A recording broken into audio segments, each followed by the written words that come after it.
Hi, everybody. This is Karen from Karen Test Stuff. I was looking around for my camera because I'm not used to having it on the side of my monitor, but I wanted this to be a little bit more immersive of a recording than what I usually post on YouTube, because I want to showcase my presentation um, while I'm doing this particular talk, ADHD and Me, How Neurodivergence Boosts or Serves My Testing. I've submitted it under both names. I'm still not sure which one I like better. Most recently, I gave this presentation at the Kansas City Developer Conference in June of 2023. I also gave this talk in a recorded version for Test Bash Spring 2023, but these two versions are very different. If you'd like to see the original version, please let me know. I do have an unlisted video on my YouTube channel that I can direct you to. Otherwise, I'm actually a much bigger fan of this version, so let's continue. So, being that I gave this talk at the last time for the Kansas City Developer Conference, there was some things that were specific to that conference that I used during this presentation, which will vary from conference to conference. Also, when I give this talk, it varies a little bit each time with the stories that I tell. And some of the examples, whatever comes to mind in the moment, if it's better than what I've prepared, I go with it. So what I did for this particular presentation was, because it was in person, I welcomed each person as they came into the room as a friend. And then when everyone had sort of settled, I started the presentation with a large welcome, friends. Thanked them for being there. And then went on to explain the reason why I called them friends was because we need to know that we're in a safe place to discuss some things that'll be named a little bit later on.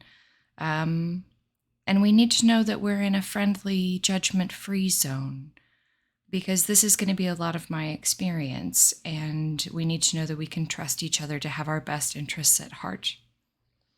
But with this time that we have together, I hope I can inspire you to think creatively about harnessing your own mental superpowers in the fight for software quality justice. And by the way, this talk isn't just for people who have ADHD or anxiety, or even software testers for that matter. It's for anyone who wants to learn more about their own brain on their terms. If you're a neuronormie, don't worry, you're still in the right place. Let's see. Have to be focused. Have to be focused on the presentation. That's a thing. So a little bit about me beyond what was in my bio. I'm the creator of the Karen Test Stuff YouTube channel, which is a channel that I created to explore the idea, what is software testing advocacy? And there's a bunch of really great interviews with some incredible people from the community on there. So if you want to check out a couple of those, highly recommend. I'm also cat mom to Liliana of the Dark Realms. So any Magic the Gathering fans out there, nerd out with me later on social media. And I like to describe myself as a chooser of joy in any situation that I possibly can. Because even though we often run into tough situations where joy may not be immediately apparent, I can still learn from those situations, and I take comfort, if not joy, in that. So here we go. I've got a couple of disclaimers that I need to get out of the way before I can safely begin my storytelling. Number one, I am not a doctor. If you feel that some of these things apply to you, do some research. Consult the experts. I hope you'll feel empowered to learn more about yourself along the way. The second thing is that this is my experience. Not everyone's is going to be the same as mine, and some stuff that's easy for me with time and practice might still be difficult for you. But remember when I called you all friends. Friends acknowledge that each other are on different points in their journey of life. Let's use our friendship to create a space free from judgment and keep an open mind. The other thing that we need to address are these. We might talk about some stuff today. Every time I give this talk, it's a little bit different. So this list might not be covered today within the stories that come out, or there might be a few more that aren't explicitly stated on this slide.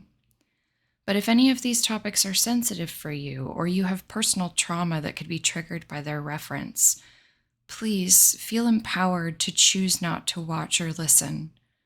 You may leave at any time if you feel uncomfortable, and I ask the audience to be patient with anyone who chooses to leave.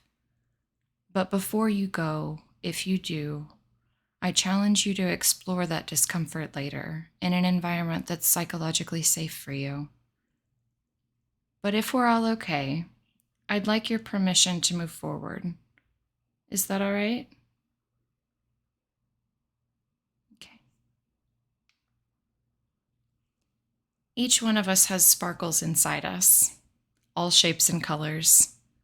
Just because your particular brand of sparkles and colors don't match mine exactly doesn't make them any less marvelous to me. Like I said, this presentation welcomes those who are neurodiverse, as well as those who are simply curious about exploring their minds. Even if you don't have diagnoses to point to, you may struggle with similar challenges as I do. Keep your brain open to new ideas as we move ahead into the endless expanse of my personal reality. This quote is from a song by the artist Aurora, who lives just as the awesome, authentic person she is inside. I internalized these lyrics that spoke to me and said that you have value just as you are. You don't have to change to love yourself. I embrace that which makes me me, and over time grow closer to my true authentic self. But how have I made steps towards this goal? Let's find out. There's a thin line that a hero walks, my friends. Each one has a choice to make, whether they'll use their powers for good or become a villain. First, I'll address my superpowers by name and share my experiences with them. I want you to understand some of the filter through which I perceive the reality of life around me. I need to be honest about the dark sides so that you see where I've struggled in finding tools to help. It's important that I define a few things before we move into how I use them in my work. Let's meet the squad. ADHD, anxiety, and depression. These three names were presented to me at different points along my journey of mental health to help me understand more about why my brain works the way it does sometimes. Words hold power to me, give me a focus to work towards or measure progress. I get frustrated when I'm running up against a problem where not only do I not have the answer, I'm not even sure what the question was in the first place. Understanding more about myself and hopefully the questions that drive me is something that I've just started exploring in recent years, although I've likely lived with these latent superpowers for ages. And it's not a straight line journey either. There are days of progress and there are days of rest. But let's take a look at each member of this squad individually. ADHD, or Attention Deficit Hyperactivity Disorder, is the most recently labeled superpower that I possess. I was diagnosed as an adult female not too long ago, just a few years in fact, which is a little unique since ADHD is more commonly thought of as being diagnosed in children. Particularly, my brain goes to rowdy young boys. My particular diagnosis points to the inattentive side of ADHD, not the hyperactive side that comes to mind as my first symptom. This means, in a basic sense, that I have trouble focusing on just one thing when there's more than one stimulus or more than one thing happening at once. ADHD in adults is being studied more widely. As the taboo behind mental illness lessens, more conversations around shared experiences come to light. The dark side of my experience with ADHD has been that I've often felt isolated within my own chaos. When there's a storm going on around me, like when I lost my job or my marriage broke up, it's hard to metaphorically see those who are there to support me. Those people who are like 5, 6 feet in front of me on a clear day, I can see them. They're right there. But in the storm, I'm blind to them. Even though they're there, they're experiencing the same thing. I can't hear or see them. I have to rely on trust. And to be honest, those moments are when I feel incredibly alone. Because of this storm of chaos, it's hard for me to know what's a priority. I can describe these thought storms metaphorically as containing individual ideas like banshees, so that storm of chaos around me, there are entities inside it, like ideas or problems or invented scenarios. Each one is more urgent for me to deal with, supposedly, and each one is more ear-piercing than the last. When everything is the most important thing to address, I spend so much time trying to figure out what I should do that I run out of time to do the thing.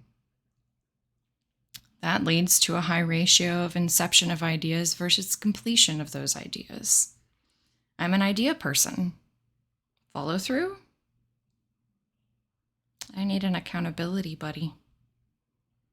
But that's a small example of things that I deal with when I have this superpower on my squad.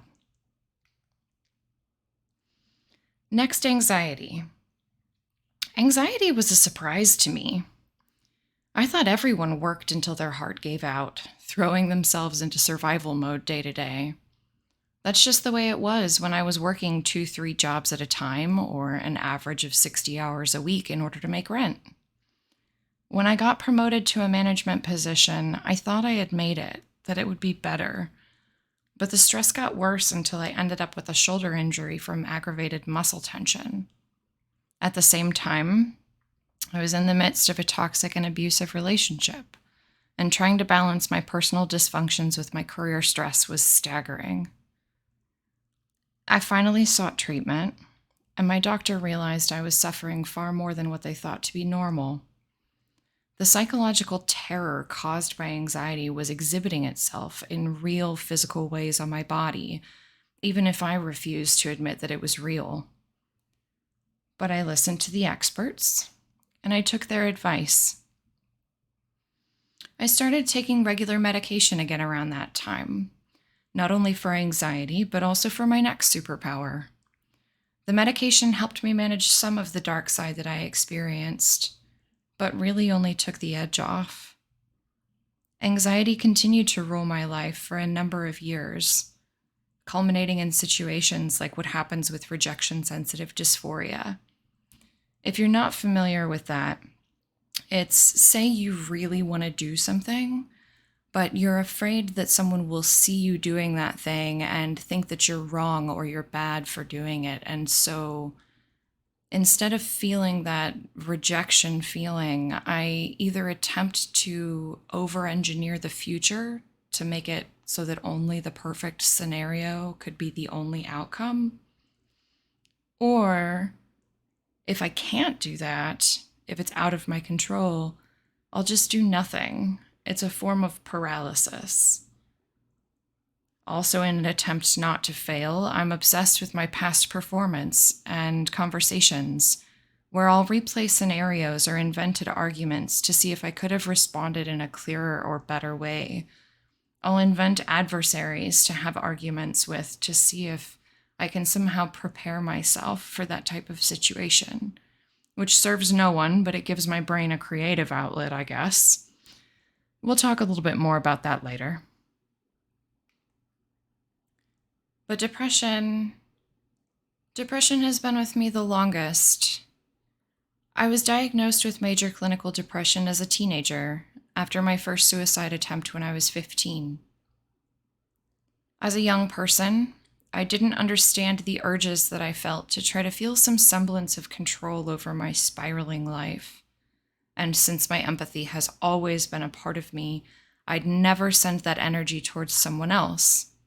So I turned it towards the only target that I had: myself. The dark side of depression is just what you think it is, but let me add a little more color to the darkness that comes to mind. Have you ever felt exhaustion to the point where you honestly, truly don't believe you could ever move again? Or send the message from your brain to your hand to pick this up, but your hand won't move? Tired of being tired doesn't cover it. Tired of this bland, colorless plane of existence where nothing ever changes and nothing is truly good or pure or real. So why should I continue breathing? Gives a better idea of the anguish. And when I'm so tired that I can't feel anything anymore, that's usually when the intrusive thoughts start. By intrusive thoughts, I mean the thoughts that tell me that I'll feel better if I just feel something, anything, even if that something is pain, which can lead to self-inflicted harm. Some of this I've learned to control. Some of it I struggle with now. But I do know that if I, in my darkest moments, can break that illusion of emotional isolation, that the worst part of that particular wave has passed. So, okay.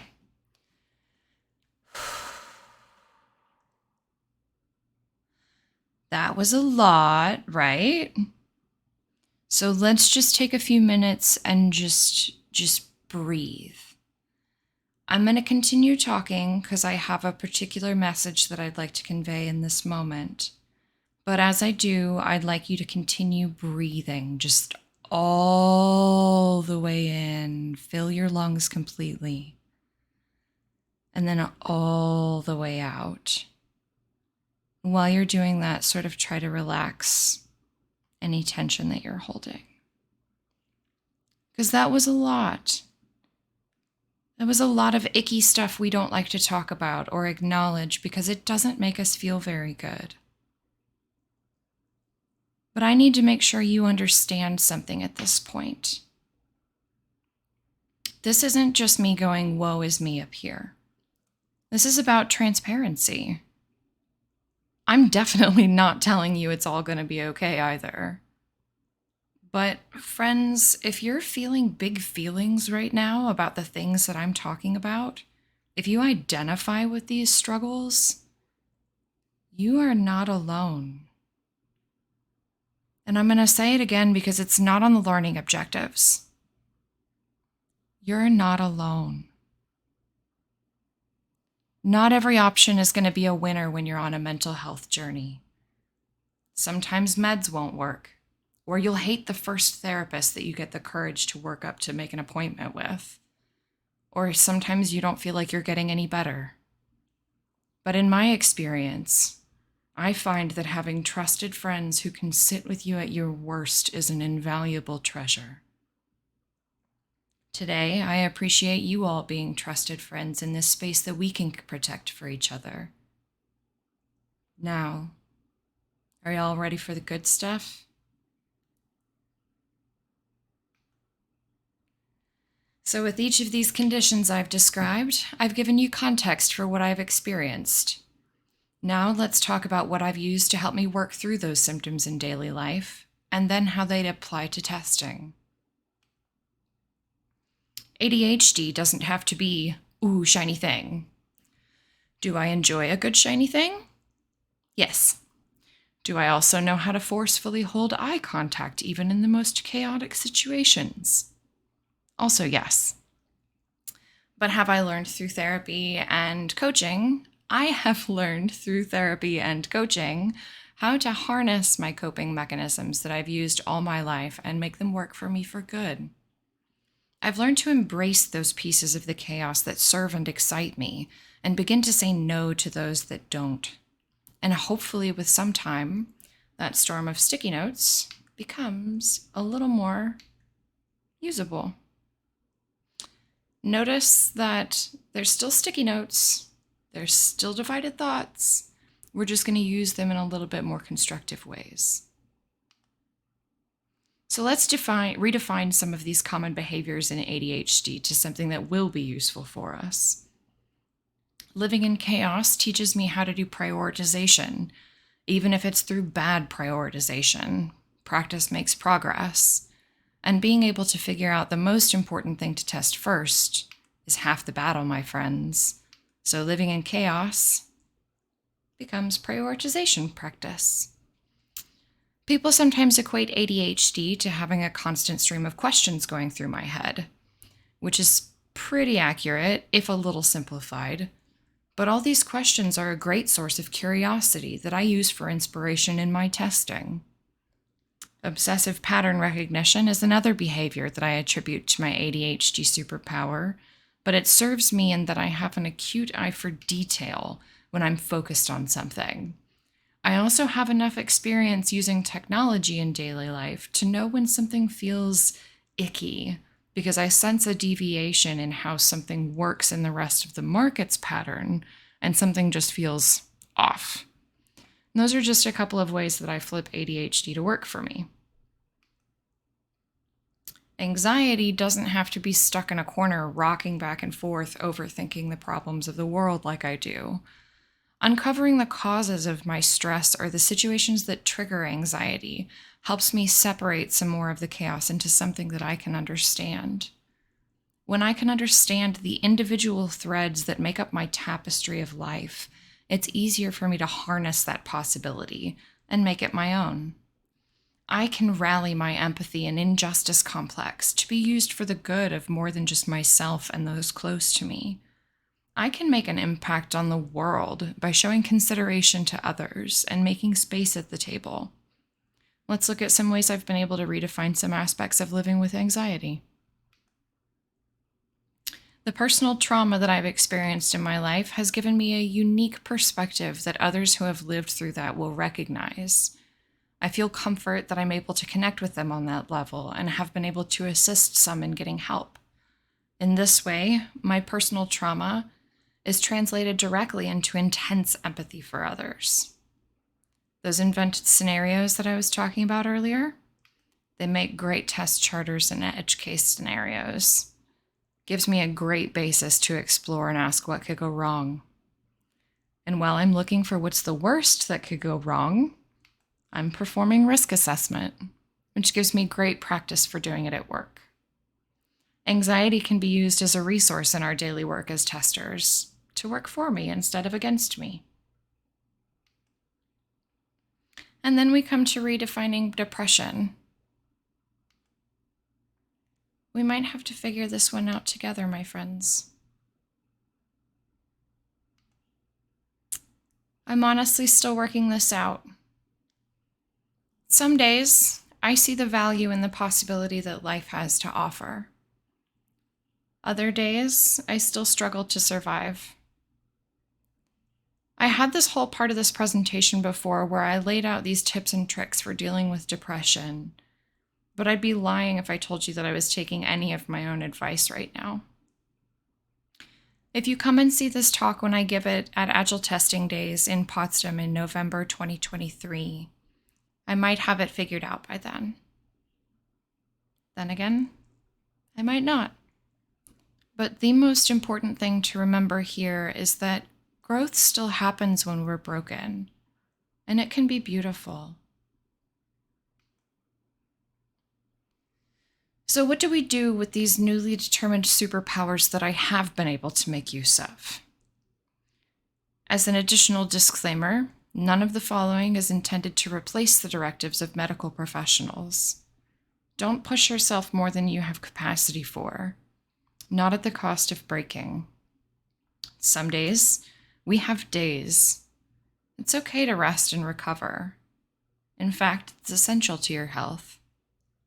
Please don't allow my experiences to put any sort of pressure on you as an individual. This isn't meant for you to compare yourself against, but it's to inspire you to think creatively about how I reframe my internal dialogue about myself. Here's my new squad. Same members, new look. even depression. I'm still working it out, but I'm counting progress as positive gain. Let's take a look at some example scenarios that showcase a strength I flex with each superpower. For our first scenario, imagine you're testing a system you've tested 100 times before. There are existing bugs that the developers are working on, but no immediate new features to test. So we do some exploring. Now we know that heuristic that you'll never find new bugs testing an old system the same way that you've tested it before. That's where my ADHD superpower shines. I channel all of those invented scenarios of what could go wrong, use my risk assessment of what's the worst that could go wrong, realistically what could go wrong, and then start exploring that area of the system. If you have trouble coming up with what to test, try exploring the system while acting as another persona. I also use my invented adversaries in my testing. I imagine them as an upset customer. What would they do in this situation? What would I do if I were them? My curiosity helped me find a bug in an existing system I was testing the other day. Outside of looking over my regular tasks, I was running a quick exploratory session to confirm an issue another member of my team was having. The specific client that I picked to explore with ended up uncovering an unrelated problem with how our datasets were returned from the database inside of a list. Incorrect list ordering on the return caused a mismatch with the program effective dates and caused our system processes to run incorrectly, if at all. Exploration uncovers the coolest bugs, and you don't have to have a new feature to find them. Even legacy systems have new opportunities for testing when I channel my ADHD superpower. In this scenario, we have a new feature that includes an update to how the company's profit versus loss is shown to the user. The way that the designs are laid out, the profits and losses are notated by green numbers and red numbers respectively. Follows what we would consider to be a normal design pattern, right?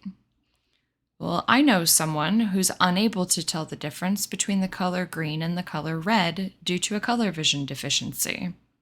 When someone I personally have a relationship with is unable to access something that we all take for granted, it kind of ignites a fire of injustice in me.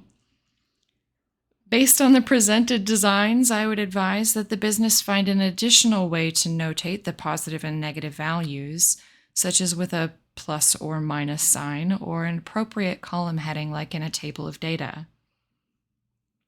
My personal context in this scenario became a partner with that intense empathy that I felt. I was motivated to speak up when I saw an issue that wasn't top of mind for others. This drives me to promote the prioritization of accessibility for everyone within software development and increases the quality of our products overall, I think. I know I said I'm still working on this one, but here's something that I have learned. Where and how to spend my limited energy when I do have it. We've all been there when we have 14 tickets to test the night before the sprint ends, and there's no freaking way this is going out, but you have to test what you can test. Over the last year, I've had to make a lot of hard decisions about where I can spend my limited energy resources. When so much of my recent life has been ruled by big, hairy decisions, I'm not left with many resources to take care of myself. When I have the ability to focus on a goal that really gives me purpose, I feel better about saying no to anything that doesn't move me towards that goal. I'm still working out the guilt over saying no, but the actual saying gets easier with repetition. So that helps me focus my energy where I feel it can do the most to drive me forward and rest when that energy is gone. When I'm presented with challenges like the 14 ticket scenario, I once again call on my risk assessment from before, but add to that the dimension of spoons as my available resources. If you haven't heard the term spoons before, it's a popular reference in your ability to complete tasks within the mental health community. When I wake up in the morning, If I have low energy, I might quantify that energy in the value of 1 to 2 spoons. I know that I should brush my teeth, shower, and eat breakfast before starting my day, but that is 3 tasks, 3 spoons, and so I have to make a choice. I might have more spoons that I acquire throughout the day as I gain energy from positive interactions, but that's not a guarantee. And so the choice to eat breakfast and brush my teeth happens, in the hopes that eating breakfast might fuel more energy later so that I can spend a new spoon to shower at that time. So now that we know what spoons are, I can look at the tickets that I have in front of me, rank the tickets with risk, and pick up the tickets that I can complete within the time frame using my spoon resources. And the other stuff? It'll be there tomorrow. So through the stories that I've shared today, I reframe my experiences into something that can be constructive in the battle for software quality justice. How the flurry of activity in my brain fuels creative test scenarios, even in systems that have a long history. It turns out being scared of everything actually helps fulfill a deep desire within me to help others, especially those who have shared my experience in some way. And living within the highs and lows of depression gives me the tools that I need to plan measurable goals for testing and for my future. But my outcomes that I've shared today are not guaranteed. You are responsible for taking control of your mental health. At the end of the day, you execute the actions that are influencing in your life. I choose every day to make this my reality, in real life, not a fictional metropolis that houses epic hero versus villain battles in the skies overhead. Some days it's easier than others, but I choose to feel joy, to learn. I choose life. I choose to see these words before me: ADHD, anxiety, depression. I take pieces of them to work in my favor. I celebrate in the light of possibility in front of me, instead of cower in fear at the potential for doom.